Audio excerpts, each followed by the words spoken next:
Lionel Dumont et Christophe Cazes, deux jeunes Français convertis à l'islam, deux gars du Nord, on les a appelés les Ch'tis d'Allah. En 1996, dans la région de Lille, ils ont fait régner la terreur à la tête d'un gang baptisé le gang de Roubaix, un gang qui a attaqué des supermarchés à l'arme automatique, puis un fourgon blindé au lance-roquettes, qui a posé une bombe devant un commissariat et qui a tiré sur des policiers à la Kalachnikov. Les armes venaient toutes de Bosnie-Herzégovine. Alors pourquoi ? Pour l'argent ? Pour Allah ? Ou pour l'aventure ? Le gang avait des connexions avec le terrorisme islamique international, mais étrangement, ces hommes ont été jugés et condamnés en criminels de droit commun, comme si la justice française n'avait jamais vraiment cru en leur motivation terroriste.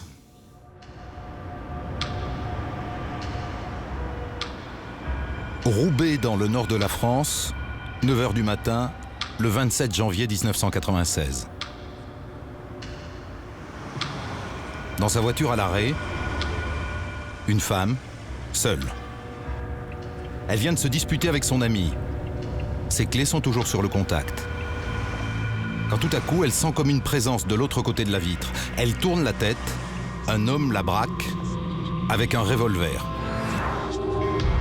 Il lui crie « Sors de la voiture, sinon je te tue !» La jeune femme descend, affolée.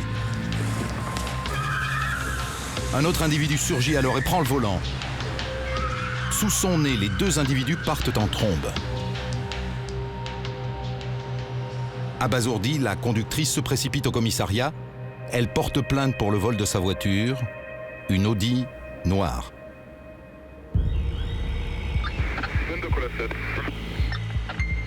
Vers 17 h, Philippe Gouget et Didier Cardon, deux policiers de la brigade anticriminalité, patrouillent dans la banlieue de Roubaix. Rien à signaler, jusqu'à ce que sur le parking d'une résidence, ils tombent sur la voiture volée. Les deux policiers se mettent en planque de l'autre côté de la rue. Ils veulent cueillir les voleurs en flagrant délit, quand ils reviendront prendre la voiture. La liaison radio avec le central reste branchée. Toutes les conversations sont enregistrées. Voilà, on est toujours en surveillance discrète des véhicules, donc 84-23. Vers 18h30, 18h35, est arrivé un véhicule 505, monté par 5 individus à bord. Au départ, on ne voyait que le nez de la voiture. On ne voyait pas trop les occupants, physiquement. Et on a entendu 2 portes claquer. Et on voit 2 personnes qui se dirigent vers le parking. Dans leur voiture banalisée, les policiers les suivent sur le parking. Ils s'arrêtent à quelques mètres de l'Audi, au moment où les deux hommes s'apprêtent à la récupérer.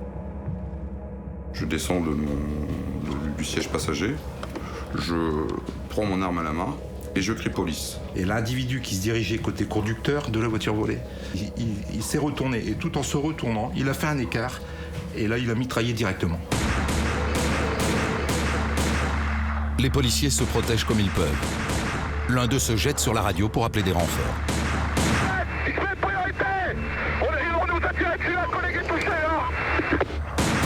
Le major Cardon a pris 2 balles.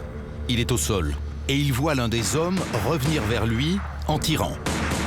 Et là, j'ai commencé à essayer de faire des roulades sur le sol, tout en maintenant mon arme. Et là, à un moment donné, il est arrivé quasiment à bout portant. Il continue à tirer, dans tous les sens. Et soudain, plus rien. L'homme s'est enfui. Dans le parking, tout redevient calme. Bien que blessé, le major Cardon se relève. Je me relève et je vais voir où il est parti. Je pense qu'il a pris la fuite, moi. Je pense que je ne le vois plus physiquement. Quand entre 2 voitures, à la sortie du parking, il l'aperçoit. Accroupi. Il éjecte son chargeur et il remet un chargeur, et tout en me regardant, en me fixant. Et c'est là que jamais j'aurais pensé qu'il... Jamais. Et je me dis, là, c'est fini, il va quand j'ai vu le chargeur, moi, avec mon barillet de 6 cartouches, c'est léger. D'autant que le major Cardon n'a pas eu le temps de recharger son arme. Paniqué, il sort du parking en courant. L'homme, lui, se dirige vers l'autre policier près de la voiture et là, il vide son chargeur. Les détonations sont fortes, sont de plus en plus fortes. Les vitres se brisent. Je je crie fort, je hurle, je dis attention. Je me souviens avoir hurlé que j'avais des enfants, que j'avais une vie de famille. Attention, ça tire encore, il est derrière, il est pas loin. Celui-là, il nous a retiré dessus encore une fois. Et puis tout s'arrête à nouveau. Jusqu'à ce que la 505 qui avait déposé les deux malfaiteurs réapparaisse, comme si elle venait récupérer les deux tireurs. Là, je fais un ouf de soulagement. Mais c'est pas fini. C'est pas fini parce que je suis sur le parking et je vois le conducteur de la 505 sortir son arme et tirer à 15 reprises. C'était un déluge de feu. Un déluge de feu. Là, je vois qu'il y a un petit muret près du parking. Je plonge littéralement dans ce muret. C'est là que j'ai dit c'est tout, mon collègue est mort. C'est fini, c'est terminé. C'est terminé. Il y en a même un qui avait un fusil à pompe. Il nous a fait peu. Ils sont en face, je sais pas. C'est la panique là. Cette fois, les malfrats quittent définitivement le parking. La fusillade a duré moins de 10 minutes. Mais la voiture des policiers est criblée de balles. Ils voulaient nous tuer. Ils voulaient absolument nous tuer. Ils voulaient laisser aucune trace. Le fait de revenir sur le parking alors qu'on peut s'échapper, prendre la fuite dans n'importe quelle direction et surtout pas revenir vers nous, c'était pour nous éliminer. On a vécu un fait de guerre. C'était une situation de guerre. C'était pas une situation de police. On n'avait pas affaire à des simples délinquants. C'était des fous dangereux. Des fous dangereux. Sur le parking, la police récupère plus d'une trentaine de douilles, ainsi que des cartouches de très gros calibre, des cartouches pour des armes de guerre. Dans les fourrés, les policiers découvrent une arme abandonnée. Une arme que l'on ne voit pas souvent dans la région, un pistolet automatique Scorpio d'origine tchèque.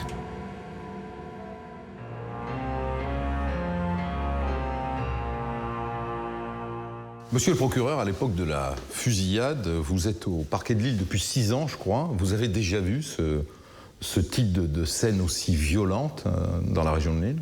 Non, effectivement, j'ai été 6 ans à Lille comme procureur. J'avais déjà antérieurement travaillé à Lille. On y connaissait une délinquance qui était relativement importante, liée à des problèmes de drogue, une délinquance d'acquisition aussi de vol, parfois assez violente, mais jamais de ce type-là.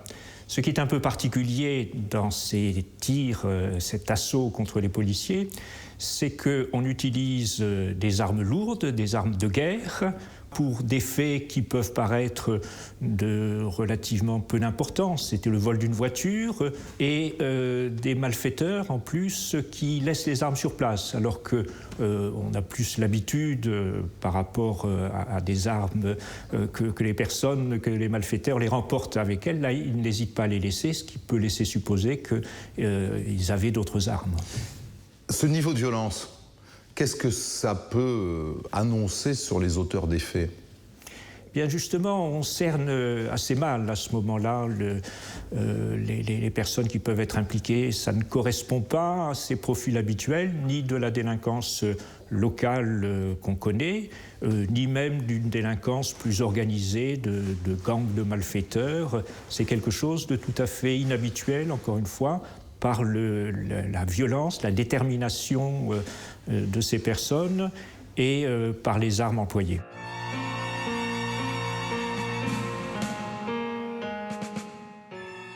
Et c'est pas fini. La semaine suivante, même scénario, même violence incommensurable, et cette fois-ci, un mort. Un petit supermarché à 50 km de Roubaix, le 7 février 1996. La journée touche à sa fin. Marjorie Triquet encaisse tranquillement une de ses dernières clientes.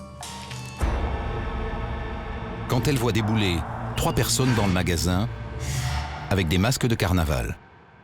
Sur le coup, j'ai pensé à une plaisanterie, un Mardi Gras, enfin, c'était le carnaval, où franchement, je pensais que c'était pour rigoler, quoi. Mais bon, ça n'a pas duré longtemps, quoi, parce qu'ils ont vite sorti leurs armes.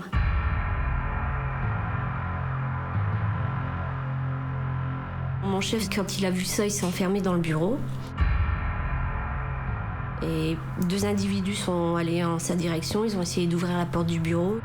Mais le directeur a fermé la porte à clé. Alors les braqueurs tirent à travers la vitre du bureau. Une fois, 2 fois, puis ils la fracassent à coups de pied de biche. Ensuite, ils obligent le directeur à ouvrir le coffre. Dans le supermarché, c'est la panique. Il y a des gens qui sont partis par les issues de secours. Il y en a, ils ont embarqué leur caddie. Il y avait des enfants, ça criait, ça pleurait dans le magasin. C'était la cohue. Un des braqueurs s'approche alors de Marjorie, une arme à la main. Il lui ordonne d'ouvrir sa caisse. Il était à côté de moi, carrément collé à moi, et me demandait d'ouvrir, mais moi j'étais en panique et j'ai pas réussi à ouvrir la caisse, quoi. J'étais figée, et je me demandais ce qui allait m'arriver, mais sans pouvoir rien faire, quoi. Puis un coup de feu retentit, puis un deuxième. L'un des braqueurs tire dans la caisse, mais elle ne cède pas. Alors il se dirige vers une autre caissière, prend l'argent, le met dans ses poches. Quelques minutes plus tard, les 3 hommes quittent le magasin avec un butin assez maigre. Un peu plus de 20 000 francs, environ 3 000 €.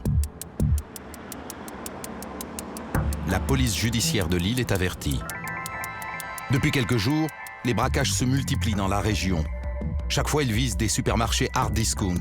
Et à chaque fois, les témoins décrivent les malfaiteurs de la même manière. Habillés de noir, avec des armes longues et des masques de carnaval. S'agit-il de la même bande ? Les policiers décident d'enquêter dans le milieu du grand banditisme. Ça ne donne rien.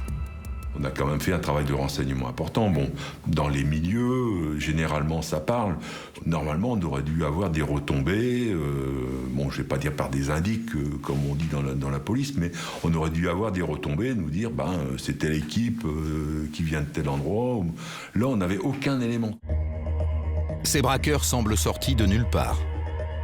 Le 8 février, 11 jours après la fusillade, les événements s'accélèrent. Fâche-Tuménil, dans la banlieue de Lille, 18h30. 3 hommes masqués braquent un supermarché. Ils prennent 20 000 francs dans les caisses, 3 000 €, et filent avec une voiture qui les attend à la sortie. Au même moment, à Croix, dans la banlieue de Roubaix, un autre supermarché est attaqué. 3 hommes pénètrent dans le magasin.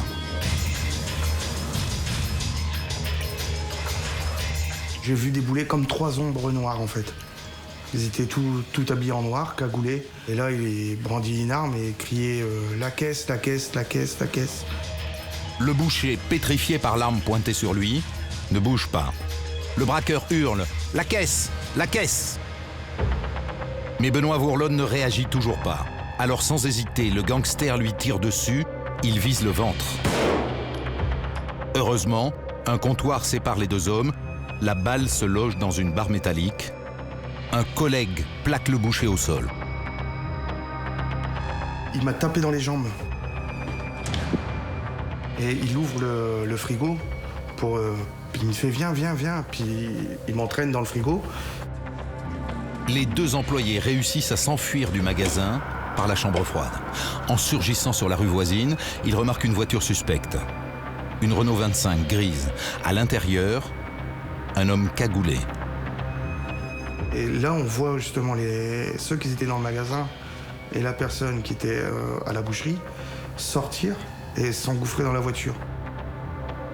Donc là, j'ai noté le numéro d'immatriculation de la voiture. Et pendant ce temps-là, mon chef était parti prévenir la police chez la voisine. La police diffuse immédiatement le numéro d'immatriculation de la voiture. Quelques instants plus tard, des policiers en poste à un carrefour voient surgir la R25. Et là, c'est l'emballement. La voiture monte sur le trottoir, double toute la file de voitures par la droite et grille le feu. Il passe à 3 mètres de nous, il nous croise. Et là, on descend la rue qui longe la voie ferrée. Après, on est à près de 80 km/h en ville. Près de 80 km/h. Et ça ne va qu'en s'accélérant. S'ensuit une course-poursuite à 100 km/h dans les rues de Roubaix. Les malfaiteurs prennent un sens interdit. La voiture de police se rapproche d'eux. Là, je vois le passager avant a le buste sorti, à la limite, entre guillemets, comme dans les films. Il est dirigé vers nous, le bras dirigé vers nous, et c'est une arme de poing qu'il a à la main. Et il tire 3 fois. La rue est pleine de monde. On ne riposte pas parce qu'on est juste à côté d'un supermarché. Il est 19h, il y a du monde dans les rues, donc on ne riposte pas. Et là, tout va très vite. On voit un nuage de fumée, la Renault 25 qui se met en travers. Et là, on voit sortir quelqu'un de la Renault 25. Donc mon collègue s'arrête, met la voiture en travers, on sort de la voiture. Et là, on entend le claquement caractéristique de la Kalachnikov. L'homme est face à eux, en pleine rue, il les mitraille. C'est quelque chose qui est hallucinant, quoi. C'est quelque chose qu'on voit à la télé, qu'on ne pense pas le vivre un jour. Les policiers se préparent à riposter. Ils ont les phares de la R25 en plein visage, quand soudain, la voiture redémarre. Moi, je me dis, on va les laisser approcher et puis on fera le maximum de dégâts jusqu'au bout, quoi. Parce que pour moi, je suis persuadé qu'ils reviennent vers nous.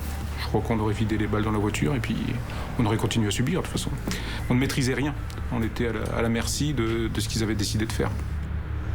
Mais la R25 fait marche arrière et disparaît. Quelques mètres plus loin, elle percute violemment une autre voiture. Impossible de redémarrer, les braqueurs l'abandonnent sur place. Puis ils se précipitent sur la Mercedes d'un automobiliste de passage. Le conducteur panique, fait marche arrière et l'un des braqueurs lui tire dessus à 7 reprises.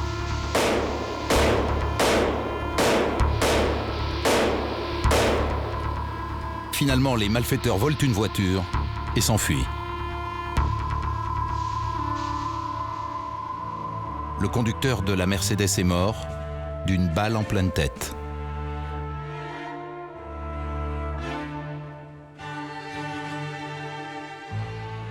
Quand la police arrive, elle découvre un champ de bataille. Il y a une certaine psychose qui s'installe dans la population parce qu'on s'aperçoit réellement de la dangerosité de ces individus, quoi, qui sont capables de tout, quoi, capables de tuer pour arriver à leur fin, quoi. Ils n'hésitent pas, que ce soit sur les forces de l'ordre, que ce soit sur les clients de supermarchés, ils n'hésitent pas à utiliser leurs armes, quoi. Mais qui sont ces hommes? Et jusqu'où sont-ils maintenant capables d'aller?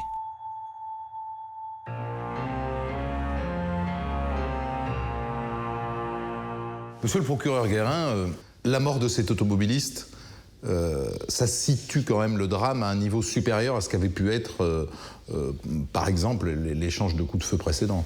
Oui, puisqu'il y a mort d'homme. Non, par les moyens utilisés, puisqu'ils étaient toujours les mêmes, et que les tirs étaient des tirs pour tuer. S'ils n'ont pas tué la fois précédente, c'est pas de leur faute. Ils ont tiré suffisamment pour qu'il y ait des conséquences, et éventuellement des conséquences mortelles. Là, ce qui est un peu particulier quand même, c'est qu'il tue délibérément ce conducteur, et on a pu se demander à ce moment-là si c'était pas parce que le conducteur aurait pu reconnaître un des malfaiteurs. Je crois que la piste ne s'est pas concrétisée au cours de l'enquête. En termes de profil, ça donne quelle info, cette capacité à tuer froidement quelqu'un qui passe, qui n'est absolument pas impliqué dans cette affaire-là? Alors, situé de façon un peu plus large, on a depuis le début, le 27 janvier je crois, des attaques successives de magasins, de petits supermarchés.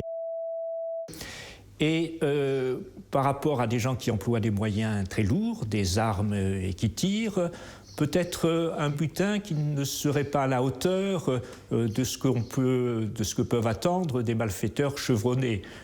Quand on s'attaque, quand on emploie des moyens aussi importants, c'est parce qu'on cherche des sommes d'argent importantes. Et là, le butin, quelques dizaines de milliers de francs, n'est pas un butin extraordinaire. Est-ce que, après cette fusillade dans les rues de Roubaix, vous faites le lien avec la fusillade précédente? Pour vous, c'est le même dossier ou... Oui, le type d'arme est un peu similaire, est tout à fait similaire. La détermination de ces individus qui tirent, le lien avec les autres vols, attaques à main armée dans les supermarchés, il y a un lien qui est fait et c'est le SRPJ qui continue l'enquête sur ces faits. Les policiers n'ont aucun suspect. Mais ils ont le numéro de série de la R25. Elle a été achetée à un garagiste belge. Ce qui les intrigue, car sur l'un des précédents braquages, ils avaient repéré une Opel Ascona qui venait déjà de Belgique. Les policiers décident d'exploiter cette piste. Ils se rendent de l'autre côté de la frontière, à quelques kilomètres de là, pour y récolter des informations sur les acheteurs de ces voitures. Ils rencontrent plusieurs garagistes d'occasion et finissent par trouver celui qui a vendu l'Opel Ascona.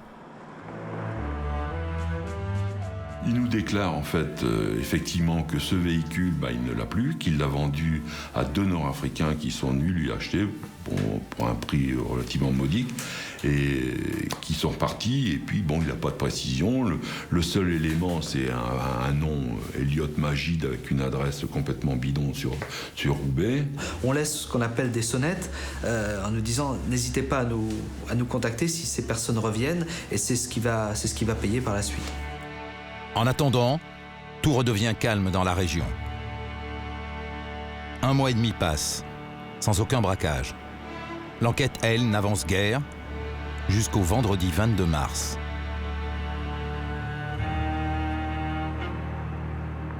Le garagiste nous rappelle, suite aux consignes qu'on lui avait laissées, pour nous dire que donc les 2 Nord-Africains étaient revenus faire l'acquisition d'un nouveau véhicule. Et il a eu la présence d'esprit de relever le numéro d'immatriculation français de la voiture avec laquelle ils étaient arrivés. La voiture appartient à un certain Rachid Swimni. Rachid Swimni, en fait, apparaît au départ comme complètement inconnu des services de police. Il ne s'est jamais fait repérer. On n'a aucun élément défavorable sur lui, on ne sait rien. C'est un homme de 26 ans, marié, 2 enfants. Les policiers font quelques repérages autour de son domicile, mais ne trouvent rien de suspect. Et comme on est vendredi, la suite attendra bien lundi. Cette équipe n'est plus active depuis le 8 février, donc on a l'information le 22 mars, on le met en route en début de semaine. On n'a pas à ce moment-là le sentiment qu'il va y avoir une action imminente. Erreur, car dès le lundi matin, un camion de la Brinks s'est attaqué à Lers, dans la banlieue de Roubaix.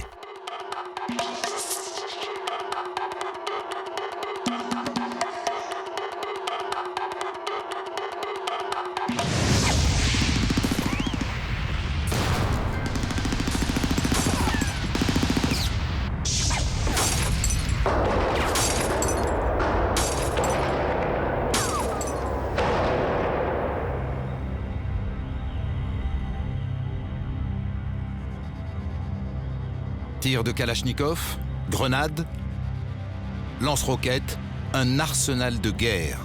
Au total, ils sont 8 à s'attaquer au fourgon de la Brinks. On en est arrivé vraiment... c'est vraiment des scènes de guerre, mais pleines, quoi. Donc... La violence, vraiment, est partout, quoi. Maintenant, c'est plus des petites attaques de magasins. On est arrivé au stade final. Les balles ont réussi à percer le blindage. Le chauffeur, resté à l'intérieur, est très grièvement blessé. Décidément, on n'a pas affaire à des braqueurs ordinaires. Le braqueur normal ne va pas faire usage de son arme, seulement sauf s'il y a un danger vraiment imminent, si les forces de l'ordre arrivent ou un truc comme ça. Là, en l'occurrence, c'est même pas le cas, quoi. En fait, les violences sont plus ou moins gratuites, quoi. D'autant qu'elles n'ont servi à rien. Le camion a résisté, les gangsters n'ont pas réussi à pénétrer à l'intérieur. Et de toute façon, il était vide. Les convoyeurs commençaient tout juste leur tournée. Il y a une certaine désorganisation dans leur mode d'action qu'on avait déjà ressenti dans les braquages de supermarchés au mois de février. Là, en fait, c'est plus ou moins de l'improvisation, quoi. On se pointe, le magasin est fermé, la caisse est vide, enfin, voilà, quoi. Puis on repart, et puis on échoue, voilà. Donc c'est un peu lamentable, quoi. C'est ce manque de professionnalisme, quoi. Les policiers interrogent les témoins. 2 choses les ont frappés. D'abord, la tenue de celui qui tirait au lance-roquettes. Contrairement aux autres, il n'avait pas de cagoule et portait une djellaba. Il avait également une barbe mi-longue noire. « J'ai pensé à un islamiste », explique un témoin. Deuxième détail intéressant, Les truands sont partis à bord d'une Volvo bleue que le dénommé Rachid Swimdi a acheté au garagiste belge. Dès le jour de cette attaque, hormis toutes les constatations d'usage sur le braquage, on va entamer une surveillance sur le domicile de Rachid Swimdi. Rachid Swimdi est mis sur écoute et filoché discrètement. Il se rend souvent au 59 rue Henri Carrette, à Roubaix. La maison appartient à un certain Omar Zemiri. Ce Zemiri est un père de famille, a priori sans problème. Mais lui et Swimdi fréquentent une mosquée un peu particulière, la mosquée de la rue Archimède, réputée à l'époque pour son extrémisme.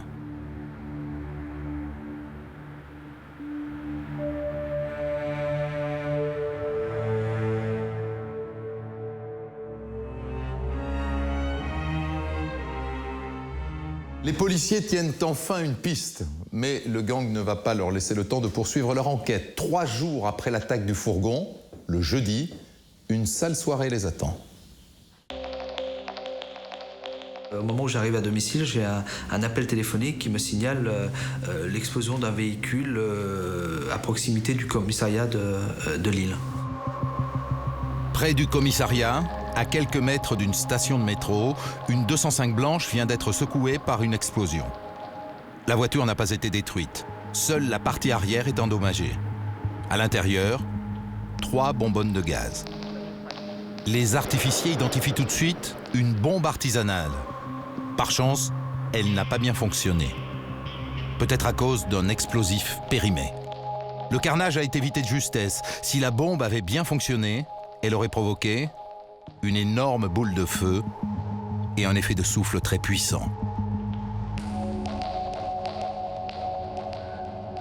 Cette voiture se serait désintégrée en de milliers de morceaux métalliques projetés dans l'atmosphère environnante pour aller toucher éventuellement les personnes qui se trouvaient dans la périphérie. Mais ça sur plusieurs dizaines de mètres.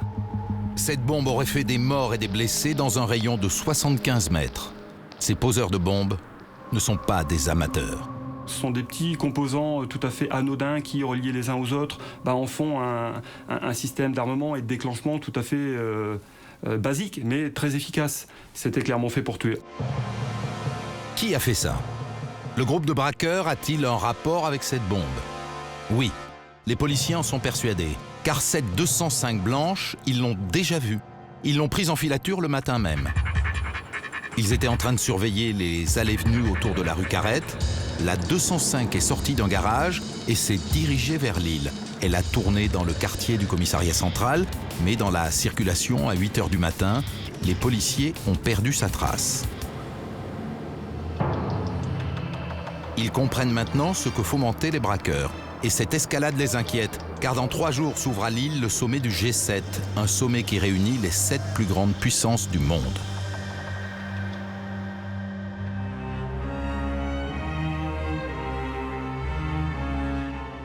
Avec le G7 qui approche, l'affaire prend une dimension nouvelle. Les policiers de Lille auraient bien voulu poursuivre leur planque autour de la rue Carrette à Roubaix, qui semble être le QG de ce gang.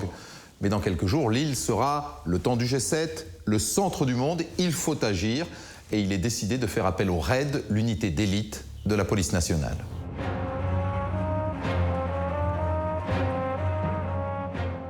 Pourquoi, Dominique, pour cette arrestation, avoir fait appel au RAID, qui est l'unité d'élite de la police nationale? Parce que la riposte, Christophe, elle doit être proportionnelle à l'attaque. Et là, on sait qu'on a affaire à des gens qui sont armés, lourdement armés, qui sont déterminés, qui sont dangereux, qui savent se servir de leurs armes et qui n'hésitent pas à le faire. Donc, pour les interpeller à 6 h du matin, on envoie une unité hyper opérationnelle, le RAID, comme le GIGN chez les gendarmes, c'est-à-dire des gens qui ont un savoir-faire et une logistique adaptée. Et en fait, on a eu raison de faire ça parce que ces types, ils étaient armés comme des porte-avions.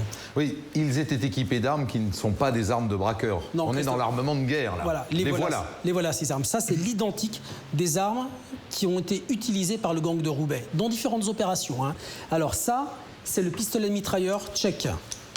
Scorpion. Scorpion. Alors c'est ce qu'on retrouve sur l'affaire de l'Audinoir. L'arme dont ils se sont débarrassés dans le fourré. Ça tire du 7,65, rafale, 20 coups. Ça, c'est les AK-47. Les fameuses Kalachnikov. C'est les Kalachnikov, donc l'arme la plus vendue dans le monde. Ça, c'est la version parachutiste, donc une arme courte, compacte, et ça tire du 7,62, chargeur de 30 coups. Ça, c'est un engin de mort qui s'appelle le RPG-7. C'est un propulseur de roquettes anti-char. Au bout, il y a une charge creuse qui traverse 30 cm de blindage. Alors, imaginez ce que ça peut faire dans un fourgon, un simple fourgon de transport de fond. Ça peut aussi transpercer 1 mètre de béton. 1 mètre de béton. Et comme si tout ça ne leur suffisait pas, ils avaient aussi des grenades quadrillées. On n'est jamais trop prudent. 6 heures du matin, le 29 mars 96. Tout est calme rue Henri Carrette. Quelques lumières commencent à s'allumer aux fenêtres. Les hommes du raid prennent position autour du 59, le domicile d'Omar Zemiri, quartier général supposé du gang. À chaque fois qu'on intervient à 6 h du matin, ça se passe bien. Hein. Généralement, on rentre, on surprend les gens dans leur sommeil, on les interpelle, mais voilà. Hein. Le groupe d'intervention place une charge explosive sur la porte d'entrée. À 6h15, le raid pénètre dans la maison.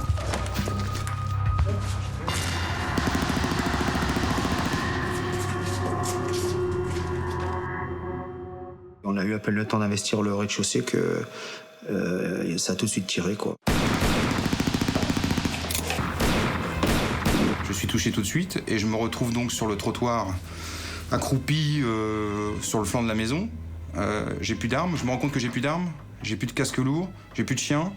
Je vois des balles arriver dans les murs d'en face, mes collègues qui tirent vers les fenêtres. Là j'ai peur parce que je me dis, il y en a un qui va descendre, qui va m'achever. 2 hommes du raid sont blessés. Les policiers font marche arrière. Pendant de longues minutes, les balles fusent dans tous les sens.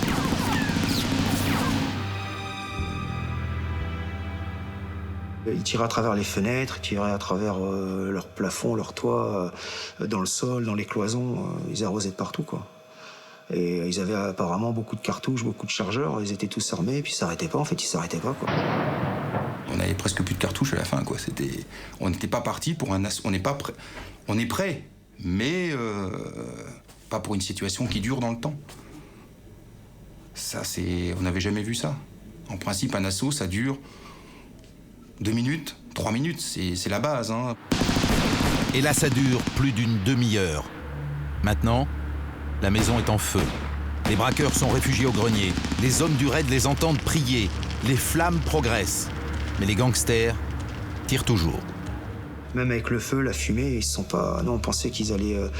avec le feu, qu'ils allaient se rendre, qu'ils allaient sortir, quoi. Et en fait, on les attendait, ils sont jamais sortis, jamais rendus. Ils sont morts... comme ça, brûlés vifs, quoi. Les braqueurs ont préféré mourir dans les flammes plutôt que de se rendre. Quelques minutes plus tard, le toit de la maison s'effondre, les tirs cessent, les pompiers interviennent immédiatement. Les gens du quartier, réveillés par la fusillade, sont évacués. Certains sont même montés sur les toits pour assister au spectacle. Mais combien étaient-ils au 59 rue Henri Carrette? Les policiers ont estimé leur nombre à 3 ou 4. Sur l'attaque de la Brix de Lers, on avait, d'après les témoignages, 8 personnes. Donc il y avait forcément au moins 4 autres individus de la bande qui se trouvaient dans la nature.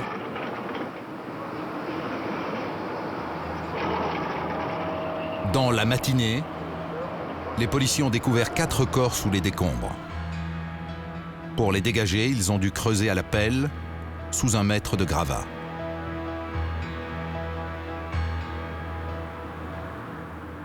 Un travail difficile car tout a brûlé, ou presque. Au milieu des décombres, les policiers ont tout de même retrouvé des documents écrits en langue arabe, un Coran et surtout des textes islamistes dont le contenu intrigue énormément les enquêteurs.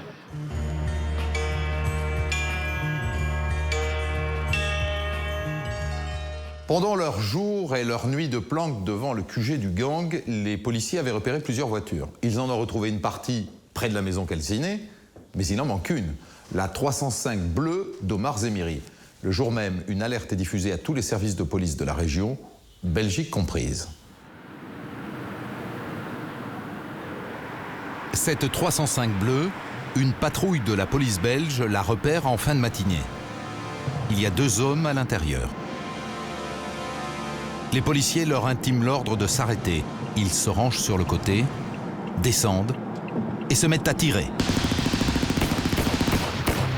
Les policiers ripostent. Les malfaiteurs mitraillent et lancent une grenade. Le fourgon de la patrouille est soufflé. Très vite, des renforts arrivent en masse. Maintenant, la police encercle les gangsters. Ça tire de tous les côtés, en pleine journée, au beau milieu d'une autoroute.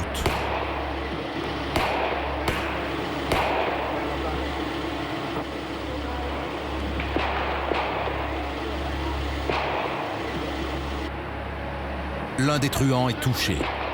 Il meurt. L'autre prend la fuite à pied. Il est blessé. Il escalade le talus de l'autoroute et se rapproche d'une maison. Il frappe à la porte, sort son arme, la pointe sur la femme qui lui ouvre et la prend en otage, ainsi que sa femme de ménage.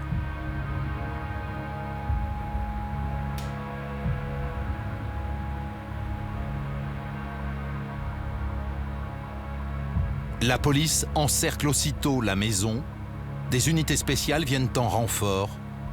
Ça va durer 7 heures. Vers 18 heures, l'assaut est donné. Une première femme est libérée. Puis la deuxième. Elles sont saines et sauves. Blessé, le gangster se livre sans résistance. Il est tout de suite évacué vers un hôpital belge. Il s'agit d'Omar Zemiri, l'homme qui vivait au 59 rue Carrette. Pour l'instant, impossible de l'interroger. Le mort de l'autoroute est lui aussi rapidement identifié. Il s'appelle Christophe Caz.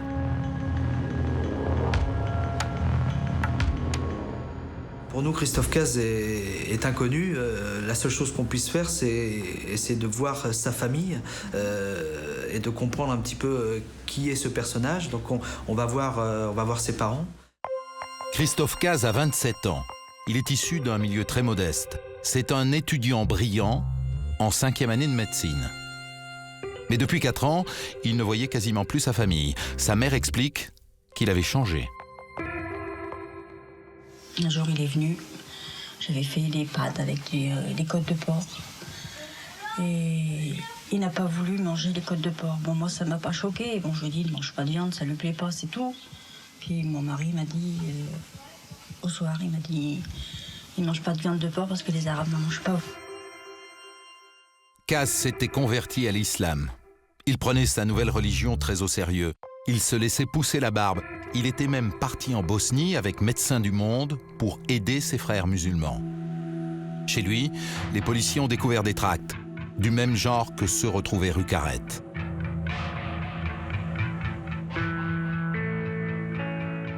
On comprend qu'on est naturellement passé encore à un stade supplémentaire et qu'on a réellement affaire plus maintenant à des terroristes qu'à des braqueurs, et que les braquages avaient une autre signification, un autre objectif que de simple braquage dans le but d'acquérir des liquidités. Des terroristes. Le jour même, le ministre de l'Intérieur rejette catégoriquement cette idée. À l'heure actuelle, c'est lié donc au grand banditisme, ça n'a rien à voir ni avec l'islamisme, ni avec le terrorisme, ni avec le sommet du G7. Donc on en reste là.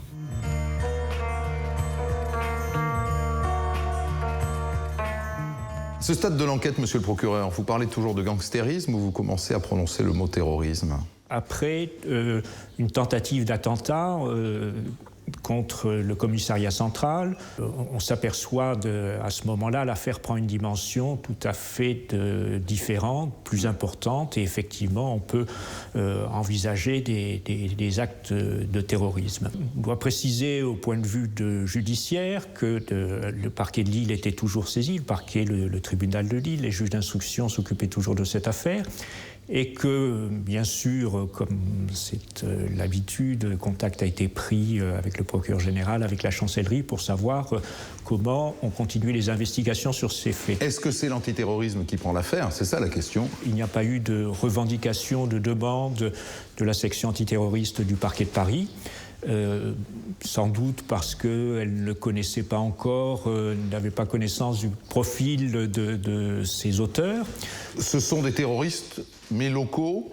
Ça ne justifie pas de faire appel à l'antiterrorisme à Paris, quoi. C'est ça. Et même avant de les qualifier terroristes, c'est un gang qui apparaît local, qui commet des actes. Et en plus de ces actes, il y a effectivement cette tentative d'attentat, mais dont on ne voit pas immédiatement tous les ressorts ou toute l'importance. Est-ce qu'il n'y a pas aussi une volonté de ne pas faire peur à quelques jours du G7 qui doit se tenir à Lille? Saisir l'antiterrorisme, c'était dire on préparait un attentat aux abords du G7, laisser l'affaire à la PJ de Lille, c'est une manière de noyer le poisson. Sans noyer le poisson, c'est une manière de traiter plus localement une affaire pour qu'elle n'ait pas une dimension, un retentissement national. Il faut maintenant identifier les corps retrouvés dans l'immeuble calciné de la rue Carrette. Rapidement, les policiers identifient 3 des 4 corps. Il s'agit de Rachid Swimdi, Amar Djouina et Saad El Elar. La tâche n'a pas été très difficile parce que les policiers ont retrouvé sur certains corps des papiers d'identité à moitié calcinés. Reste à identifier le 4e corps. Dans la voiture neutralisée sur l'autoroute en Belgique, les policiers sont tombés sur un arsenal de guerre. Des roquettes anti-chars, des mitrailleuses, des pistolets, des grenades, des munitions et une radio de la main au nom d'un certain Lionel Dumont. Pour nous, en voyant les radios de Lionel Dumont à l'intérieur de la voiture, alors que l'individu n'est pas avec le groupe, on pense qu'il, vraisemblablement, il peut faire partie des 4 victimes qu'on a retrouvées rue Carrette. Mais ce Lionel Dumont est aussi un inconnu. Les policiers vont tout de suite voir sa famille. C'est un jeune homme de 25 ans, décrit comme un chouette gamin, le petit dernier d'une fratrie de 8 enfants. Après une année en fac d'histoire, il s'est engagé dans l'armée. Il est intervenu en Somalie lors d'une mission de l'ONU. Depuis, il vit de petits boulots. Comme Christophe Caz, il s'est converti à l'islam par solidarité envers les Maghrébins, explique sa famille. Il a pris cette religion dans le souci d'appartenir, de faire corps avec cette catégorie de population qui était, selon lui, maltraitée, à qui on réservait des travaux qui étaient des travaux inférieurs. C'est un garçon généreux, soulignent ses proches. Il est même parti plusieurs fois en Bosnie pour faire de l'humanitaire, comme Christophe Caz. Et étrangement, depuis 2 jours, depuis l'assaut du raid, sa famille est sans nouvelles de lui. L'hypothèse des policiers semble bonne. Lionel Dumont serait bien le 4e mort. Les policiers en ont la certitude quand 10 jours plus tard, ils vont entendre Omar Zemiri en Belgique. Omar Zemiri va nous laisser penser que la 4e personne décédée est bien Lionel Dumont, et il va limiter le groupe en fait à 6 personnes, les 4 personnes qui sont décédées rue Carrette, plus Christophe Caz décédé en Belgique et lui-même. Omar Zemiri donne aussi quelques précisions sur ce gang. Le leader, c'est Christophe Caz. Lui, il se présente plutôt comme une victime. Tous ces gens, il les a rencontrés à la mosquée. Il ne les fréquentait pas vraiment. Mais alors pourquoi les membres du gang se retrouvaient-ils chez lui, rue Carrette? Zemiri, bon père de famille, explique qu'il a voulu dépanner des connaissances et qu'elles ont abusé de sa gentillesse. Il va surtout nous donner le sentiment qu'il a quasiment été obligé d'accueillir cette équipe à son domicile, qu'il leur a demandé à maintes reprises de partir, mais en vain. À la fin de l'interrogatoire, un détail chiffonne les policiers. Au moment du braquage du fourgon blindé, les témoins avaient parlé de 8 personnes. Là, ils n'en ont que 6. Et si Zemiri mentait? Et si d'autres membres du groupe étaient encore en cavale?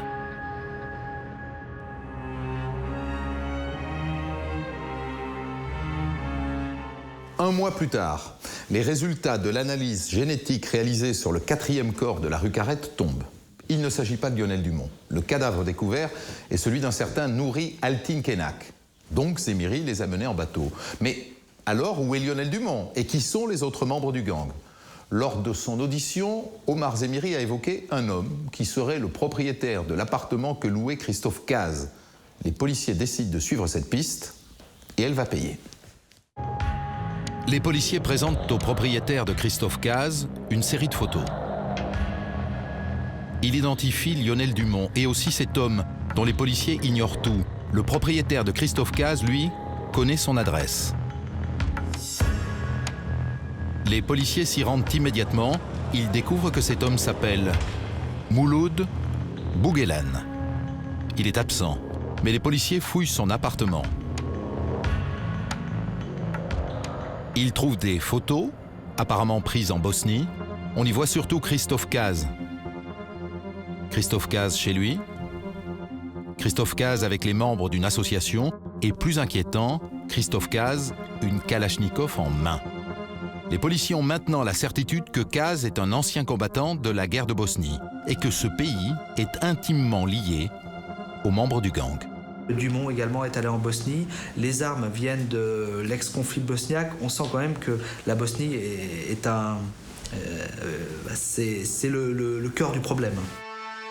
Les recherches réalisées par Interpol sur les armes retrouvées rue Carrette et dans la 305 sont formelles. Tout cet arsenal vient de l'ex-Yougoslavie. Reste à comprendre pourquoi ces anciens combattants se sont mis à commettre des braquages dans la région.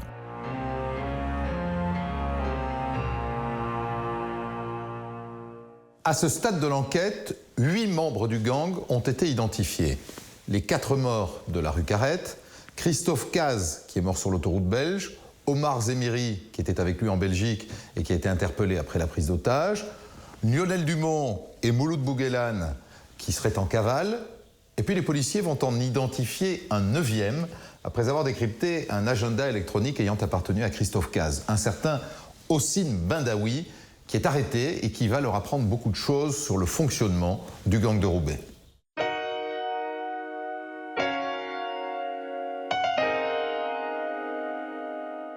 Gérard Ostekind, vous êtes à l'époque chef de groupe à la police judiciaire de Lille. Hossein Bendaoui vient d'être arrêté. Comment il est ce Bendaoui? À quoi il ressemble?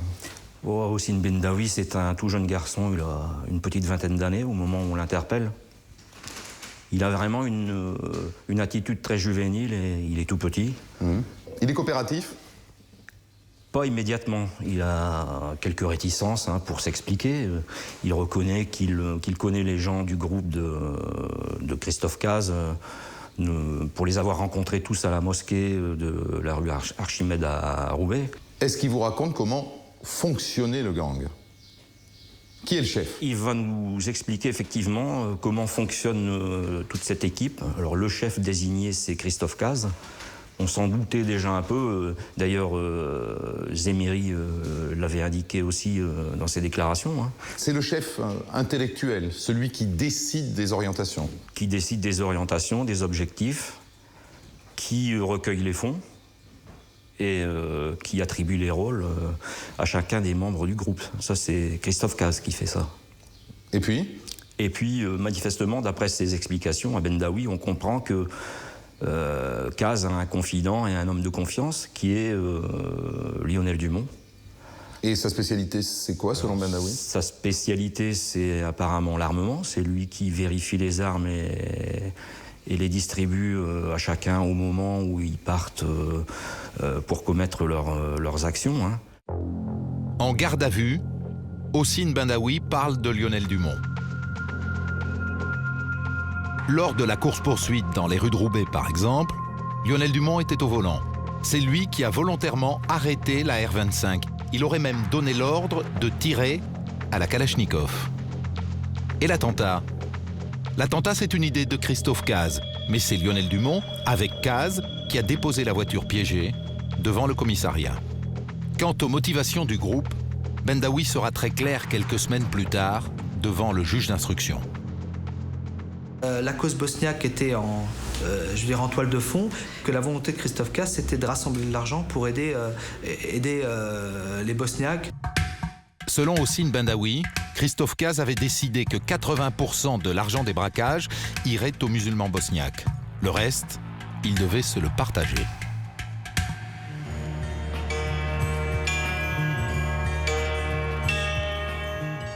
Alors ça a été quand même une belle affaire pour vous que de récupérer l'agenda électronique de Christophe Cazes, parce que ça vous a permis d'arrêter Bendaoui que vous interrogez à ce moment-là, et de découvrir et d'apprendre plein de choses, et notamment l'existence de connexions entre Cazes et ce qu'on appelle le terrorisme international. Alors cet agenda, il est codé, donc les Belges l'ont fait décoder dans un laboratoire spécialisé aux Pays-Bas. Et on y retrouve des numéros français, bien sûr, hein, dont celui de Bendaoui, et également des numéros étrangers. Vous avez des noms? Alors, on a un individu qui s'appelle Choula Zoher, proche d'un autre personnage qui s'appelle Fateh Kamel, qui lui est connu des services spécialisés comme étant un terroriste de niveau international. Membre du GIA? Membre du GIA, oui. Et puis? Le numéro de téléphone de Mostafa Kamel Mostafa, en Grande-Bretagne, un individu qui est également surnommé le manchot égyptien. Il a perdu les deux mains et un œil en manipulant des explosifs. Cet homme-là, lui, est le rédacteur en chef du journal El Ansar, qui est le porte-parole des GIA algériens également. Est-ce qu'on peut parler d'un vrai réseau terroriste? On peut en parler dans la mesure où on s'aperçoit que la fuite de Dumont, par exemple, n'a pas été improvisée. Donc il y a une logistique qui fait penser à l'existence d'un vrai réseau. Et qui fait penser effectivement à un vrai réseau. Et cette logistique, elle a été mise en place antérieurement aux événements de la rue Carrette.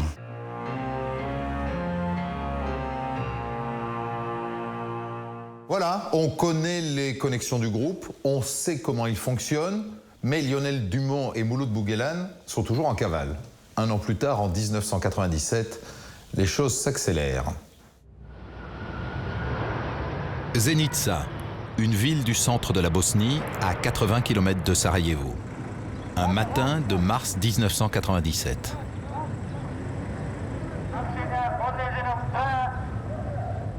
Les policiers bosniaques s'apprêtent à capturer ce qu'ils appellent de dangereux terroristes étrangers.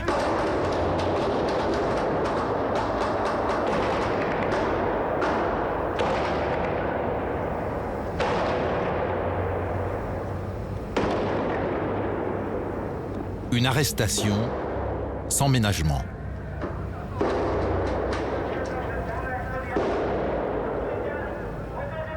Il s'agit de Lionel Dumont, de Mouloud Bouguelane et d'un troisième homme qui est tué lors de la fusillade. Car en Bosnie aussi, Bouguelane et Dumont étaient recherchés pour une série de braquages dans des stations-service. Mais un des vols a mal tourné, un homme a été tué. Quelques mois plus tard, juillet 97, le procès de Mouloud Bouguelane et de Lionel Dumont s'ouvre à Zenica. Dans le box, deux gamins. J'ai eu mon baccalauréat et j'ai passé une année en université que je n'ai pas terminée. Et c'est là que la vie de Lionel Dumont bascule. Après son service militaire en 93, Dumont veut faire de l'humanitaire. Il envoie un certain nombre de courriers à des institutions humanitaires classiques et on ne lui répond pas, ou on lui répond qu'on lui répondra. Lionel Dumont rencontre alors Christophe Cazes. Cazes lui propose un voyage en Bosnie, un pays qu'il connaît bien, il y est déjà allé avec Médecins du Monde. Là-bas, c'est la guerre. Les Serbes persécutent les musulmans bosniaques, explique Cazes. Si Dumont l'accompagne, il pourra aider ses frères dans la souffrance, il sera utile.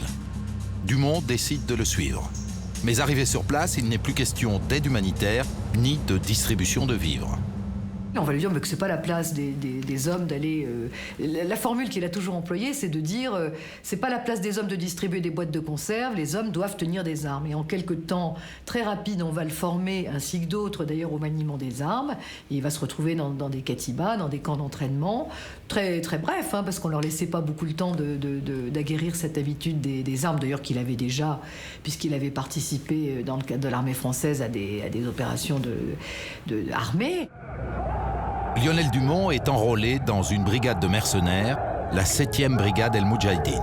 Composée de militants islamistes de tous les pays, cette brigade est à l'époque réputée pour son extrémisme. la 7e brigade El Moudjahidine prête main forte à l'armée bosniaque régulière contre les Serbes. Lionel Dumont accepte sans ciller de faire la guerre, parce que la cause est juste et qu'il ne veut pas décevoir Christophe Cazes. Il ne faudrait pas que ce presque médecin, ce French doctor, on l'a appelé comme ça, il était appelé comme ça en Bosnie, eh bien, puisse avoir à rougir de ce garçon qui est arrivé en Bosnie un peu sur son instigation. Lionel Dumont combat pendant un an. À ses côtés, Mouloud Bouguelane. Ensemble, ils vont participer à une guerre qui fera au total plus de 400 000 morts. Puis Dumont rentre en France, juste avant la paix signée à Dayton en décembre 1995. Cet accord marque la fin du conflit et annonce le départ des mercenaires étrangers. Lui estimait être venu se battre pour ce pays. Et qu'on le chasse de ce pays parce qu'il est un indésirable et qu'on ne lui, au fond, ne lui rende pas les honneurs auxquels il pensait avoir droit, ça va être pour lui source de beaucoup d'amertume. Lionel Dumont se retrouve donc en France, dans le Nord, désœuvré. Sans vrai boulot, il vivote comme vendeur sur les marchés. On dit que les gens qui reviennent de ces guerres reviennent cassés, brisés. Avec ce que Bouguelane et Dumont ont vécu en Bosnie, ils ne pouvaient pas revenir intacts, c'est impossible. Ces garçons, et Lionel Dumont en particulier, ne peuvent pas revenir à la vie civile ordinaire. Ce n'est pas possible. Ils ont, pendant l'expérience de la guerre en Bosnie, palpité au contact d'une vie tellement extraordinaire qu'ils ne peuvent pas retrouver le cours d'une vie normale. C'est à ce moment-là, début 96, que le gang de Roubaix va se former. Les anciens Moudjahidines se retrouvent. L'idéal reste le même, aider les frères musulmans bosniaques. Et ils refont en France ce qu'ils ont vécu là-bas, la guerre.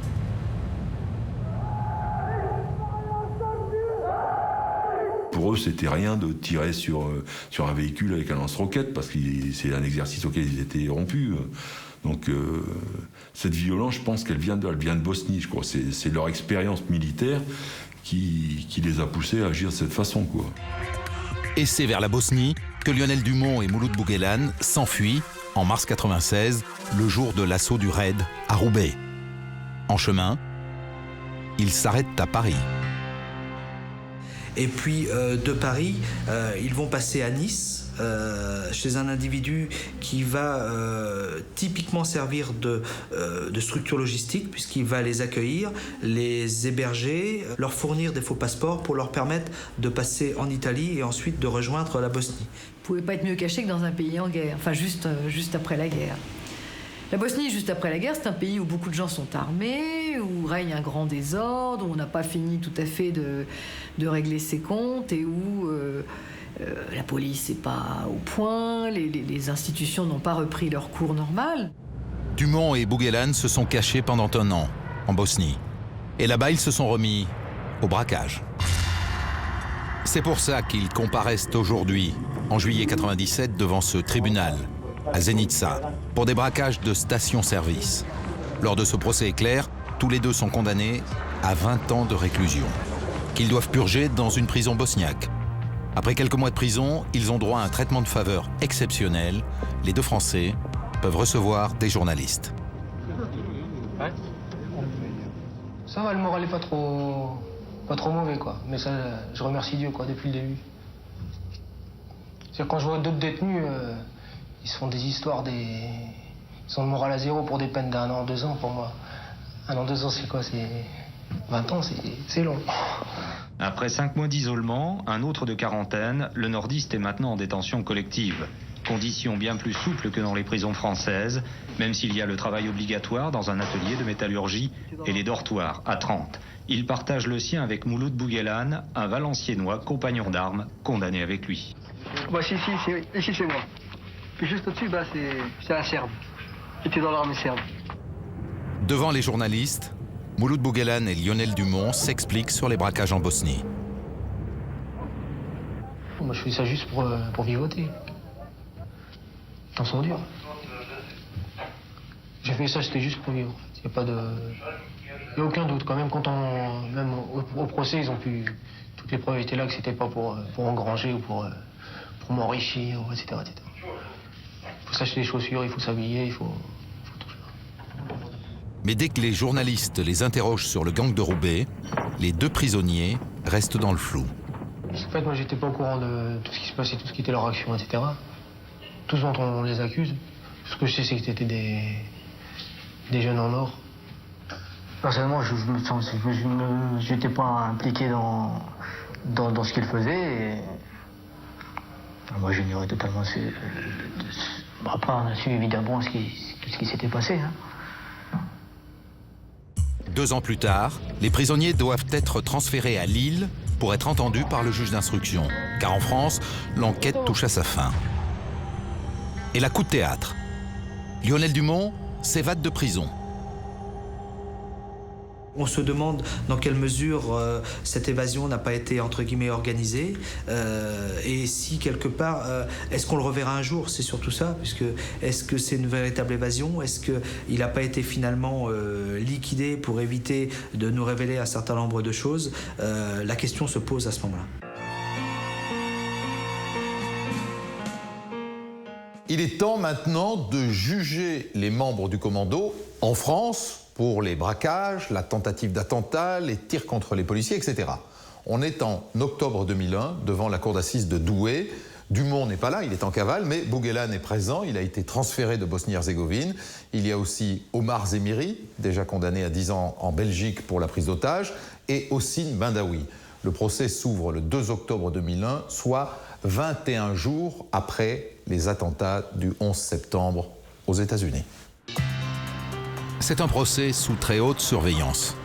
350 policiers en faction, un périmètre de sécurité, une fouille drastique à l'entrée et une salle d'audience aménagée. À l'intérieur, pas moins de 20 membres du GIPN pour surveiller les prévenus. Des grands rideaux noirs avaient été installés sur les fenêtres pour vraisemblablement empêcher d'éventuels tireurs embusqués sur les toits autour du palais de justice de tirer dans la salle d'audience. Enfin, on avait l'impression de rêver. Quelques semaines après le 11 septembre, les autorités redoutent un attentat.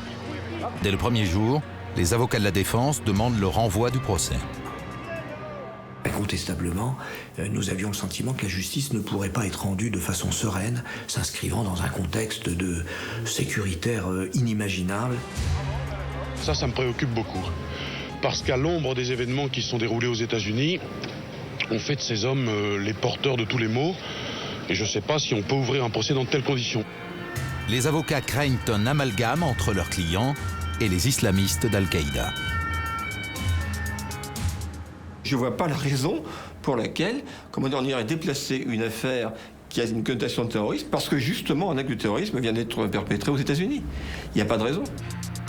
Le report est refusé et le procès s'ouvre dans une ambiance électrique. Omar Zemiri, le bon père de famille, Mouloud Bouguelane, le copain de cavale de Dumont, et Hossein Bendaoui, le gamin de la bande. Ceux que l'on présente comme des gangsters terroristes entrent dans le box. Quand on les voit entrer dans le box, on a un pépère un peu bougon et 2 gamins. Ça colle pas du tout. Il y a un fossé entre la violence qui a été organisée et poursuivie et qui s'est amplifiée au fur et à mesure que les affaires se suivaient et l'image qu'ils donnent d'eux-mêmes, qui est une image en fait de Monsieur Tout-le-Monde. Mouloud Bouguelane raconte sa vie d'enfant perdu, de gamin de la DAS. Le deuxième jour, sa mère adoptive vient témoigner à la barre. Elle va dire que pour elle, elle ne sait plus qui c'est, elle s'en désintéresse totalement, que toutes les lettres qui lui sont envoyées, elles vont directement à la poubelle. Il s'aperçoit qu'elle est dure, qu'elle est inflexible dans son message. Il l'appelle maman et elle ne le laisse pas continuer sa phrase et sans le regarder, au président de la cour d'assises, elle dit « Je tiens à préciser que je récuse ce terme ». Et là, il perd pied, Bouguelane, parce que c'est terrible. La maman de Bouguelane vient de renier son fils devant la cour d'assises et de rompre définitivement des liens déjà fragiles. Quant à son avocat, il explique que s'il s'est engagé dans ce gang de Roubaix, c'est par désœuvrement. Il trouve davantage un moyen de se faire une bande de copains, de redonner peut-être un goût à sa vie dont il ne sait pas à cette époque-là comment elle va s'orienter. Et je crois qu'il se lance un peu dans tout ça comme dans une aventure, sans vraiment mesurer les enjeux et la gravité de ce qu'il va être amené à commettre. Rien ne semblait non plus prédisposer Hossein Bendaoui à rejoindre le gang de Roubaix. Pas d'antécédents de délinquance, une famille bien intégrée, mais voilà, ce garçon de 19 ans s'ennuyait. Il avait quitté l'école, il ne faisait rien de ses journées. Et je crois que lorsqu'on s'appelle Bendaoui et qu'on rencontre des gens qui sentent encore la poudre, qui reviennent de Bosnie, qui traînent derrière eux tout un parfum de baroudeur, on a envie de les fréquenter, on a envie de parler, et petit à petit les choses se font. C'était l'aventure, c'était aussi rompre avec son quotidien, c'était le fait de végéter toute la journée, d'avoir aucun sens. Il voulait donner un sens à sa vie. Et l'avocat général lui demande « Mais pourquoi alors avoir utilisé une arme? Pourquoi avoir tiré sur le camion de la Brinks ?» Il me répond au bout de 10 secondes peut-être, en voyant qu'il est sincère parce qu'il recherche, on voit qu'il réfléchit. Et il me dit, monsieur l'avocat général, j'en avais assez de jouer avec ma Game Boy, je voulais voir ce que ça faisait en réalité. Lorsqu'on entend une telle réponse, on se sent complètement démuni. Sa dangerosité à lui, elle tenait à sa naïveté, au fait que finalement, puisqu'il était totalement inconscient de ce qu'il faisait, on pouvait lui faire tout ce qu'on voulait. Et je crois que c'est un peu ce qui s'est passé. Et Hossein Bendaoui semble ne rien regretter. Pour lui, à mon avis, c'était une période assez glorieuse de sa vie. Faire partie d'un gang, parler de lui, sortir un petit peu de l'anonymat, entre guillemets. Bon. On est vraiment sur des planètes différentes. C'est ça qui est effrayant. Et là, on commence à se poser des questions. On se dit, qu'est-ce qui a pu les rendre comme ça? Qu'est-ce qui a pu les amener à avoir ce type de réaction? Romuald Muller, patron de la PJ de Lille, se présente à la barre et donne une réponse. Christophe Cazes.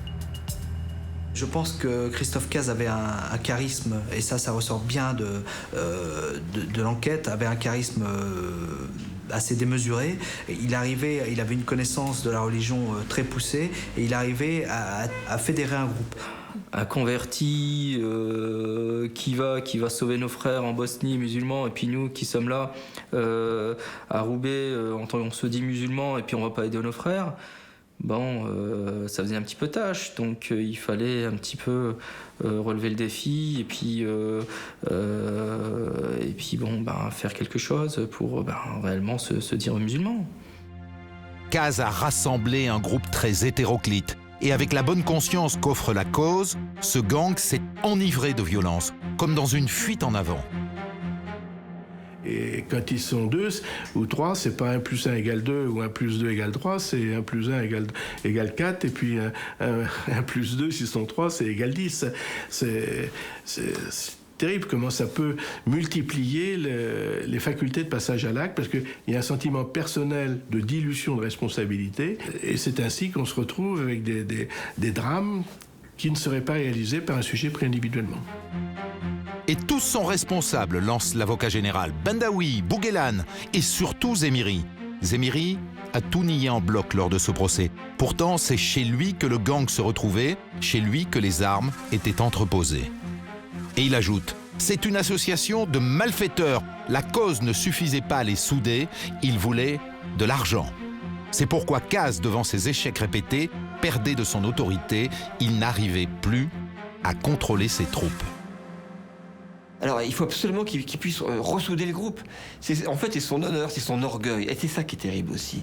C'est qu'on va se rendre compte qu'on va sacrifier tout le monde, pour l'orgueil du chef.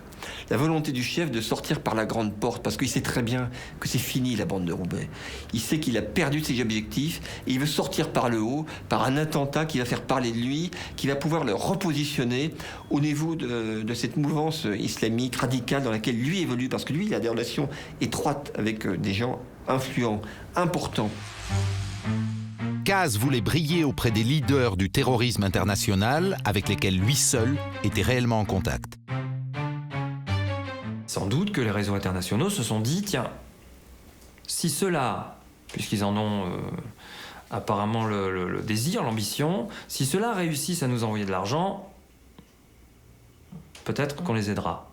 Alors ils ont été sans doute sous surveillance. Il y a eu un œil posé sur eux. Mais il faut bien reconnaître qu'ils ont échoué. Il faut bien reconnaître que jamais ils n'ont pu envoyer d'argent, jamais ils n'ont pu réussir le gros coup dont rêvait Christophe Caz. Et que de cette manière, ils sont restés à la lisière de ces réseaux-là. Après 3 semaines de débat, le verdict tombe. Les peines sont lourdes. 28 ans pour Zemiri, condamné pour sa participation à l'attentat ainsi qu'au braquage. 20 ans pour Bouguelane et 18 ans pour Bendaoui. Pourtant, ce procès laisse un goût d'inachevé. Il y a bien évidemment toute cette mouvance islamique radicale qui est autour, qu'on arrive à ébaucher, qu'on approche, qu'on cerne parfois, on trouve des noms, mais on reste quand même très en amont, on est sur la lisière. Bon, donc c'est frustrant. C'est frustrant aussi parce que Christophe Caz n'est plus là pour répondre. Parce que c'est lui qu'on a envie de rencontrer, c'est lui qu'on veut voir. Et puis lors du premier procès, Dumont n'est pas là non plus. Et ça c'est très important parce qu'on a quand même les 2 chefs charismatiques qui sont absents. Lionel Dumont, dont on ne sait même pas s'il est encore en vie.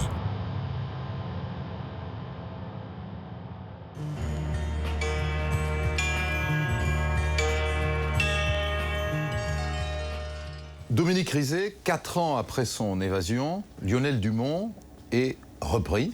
Dans quelles circonstances?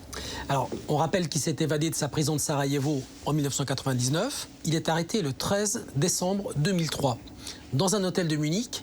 Et écoutez bien comment il est arrêté parce que c'est pas banal. La police est remontée jusqu'à lui après l'interpellation d'un garçon qui s'appelle Andrew Rove. C'est un terroriste, c'est un poseur de bombes, qui est soupçonné de travailler pour Al-Qaïda. Dans ses papiers, on retrouve dans ses bagages un petit carnet codé. Il y a un nom qui est Chris, C-H-R-I-S.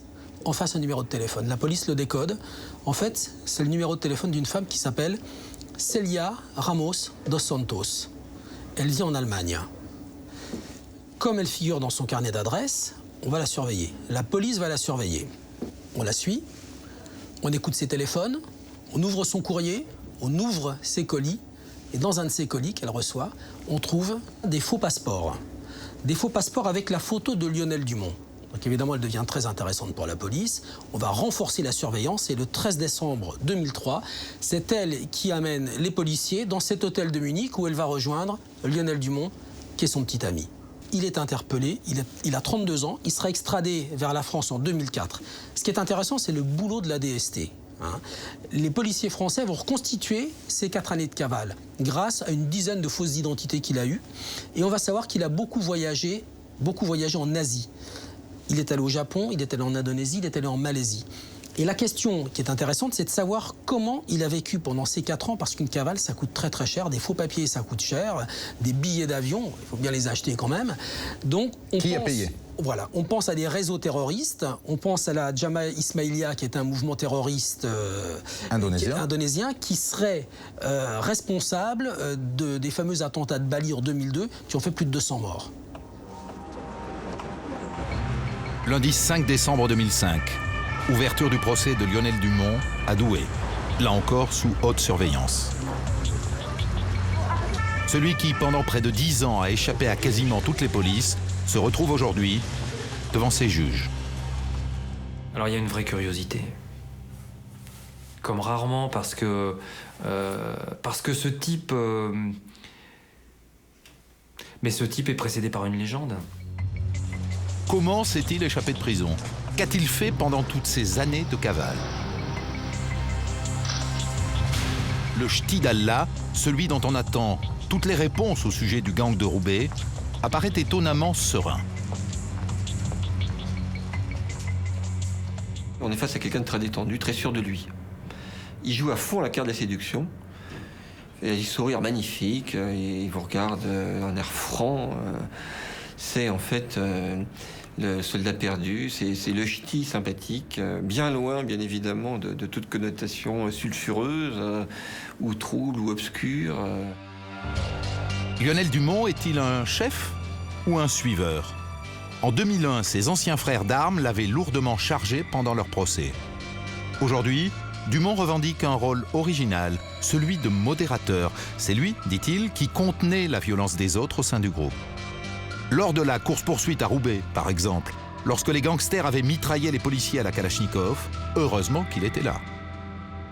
Il en arrive à dire, et notamment dans les yeux des policiers, vous savez, à un moment, j'ai vu celui qui était à ma droite pointer le fusil, j'ai rabaissé le fusil, sinon vous auriez mangé. Mais là, il nous ment, il se moque de nous, Lionel Dumont. Parce que c'est Lionel Dumont qui fait arrêter le véhicule pour tirer sur un service de police.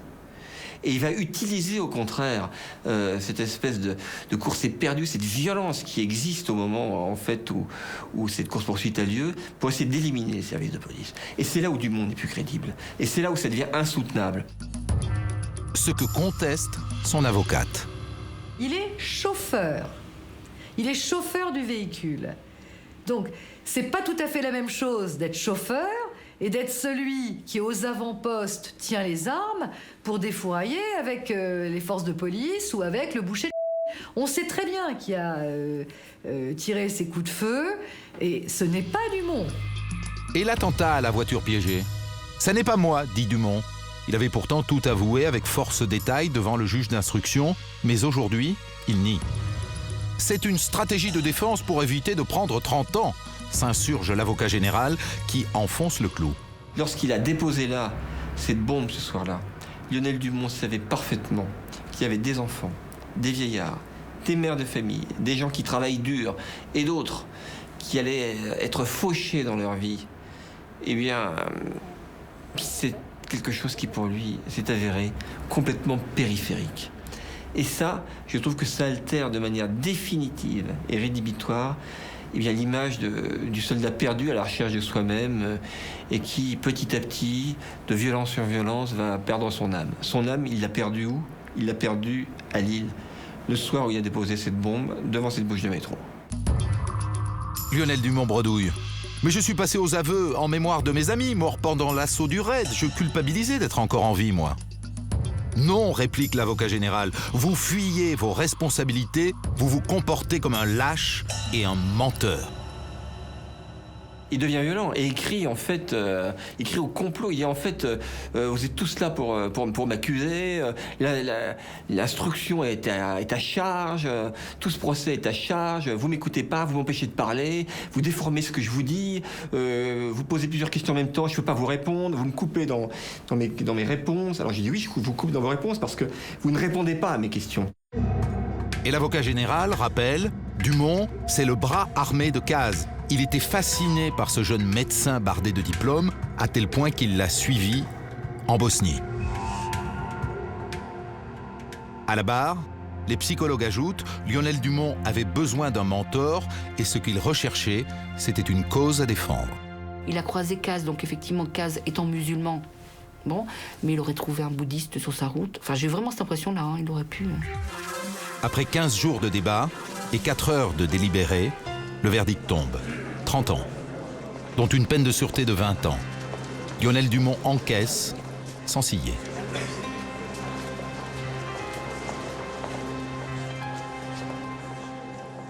Il va avoir le sentiment de ne pas avoir été écouté, entendu, et d'avoir été comme préjugé. Il a la conviction qu'il est un type bien et qu'au début de tout ça, il y avait une idée saine. Et bien sûr, c'est pas l'idée de la cour d'assises. Et je crois que c'est son plus grand regret de ne pas réussir à convaincre. À la fin de ce procès, on n'en sait pas beaucoup plus sur les liens que Dumont entretenait avec le terrorisme international.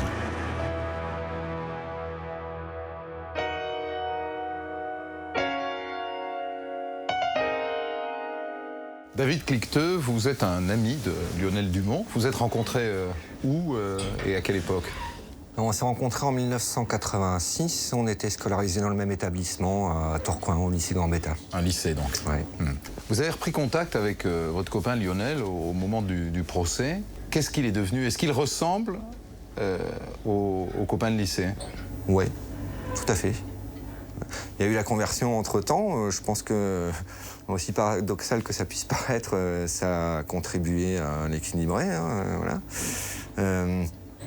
Maintenant, oui, au niveau de la personnalité, il n'y a aucun changement. Il y a le poids de ce qui s'est passé, bien entendu. Ça le travaille. Mais non, il est resté exactement le même. Comment est-ce que vous réagissez quand on l'appelle terroriste? Parce qu'il faut bien mettre des mots sur les gens. C'est un terroriste. Pas à mon sens. Pourquoi? Parce que je pense que c'est quelqu'un qui a été victime de sa générosité. J'entends par là qu'il est parti dans une intention humanitaire. Qu'est-ce qu'il a vu sur place a certainement contribué à le déstabiliser énormément. Aujourd'hui, vous le voyez encore? Oui. Quel homme est-il devenu et quel regard est-ce qu'il porte sur ce qui s'est passé? Dans son esprit, voilà, ce qui est important surtout, c'est le jugement de Dieu. Maintenant, dans ce qu'il a fait, forcément, il y a des interrogations. C'est-à-dire que lui a agi en son âme et conscience, mais peut-être à un moment, justement, où il était déstabilisé. Et forcément, il y a la question du libre arbitre qui se pose. Il est loin aujourd'hui du combat militaire ou pas? Moi, je pense que déjà, quand il avait été arrêté, il était loin. Quand on l'a arrêté en Allemagne, il menait une existence paisible. Donc, il n'est plus du tout dans ce domaine-là.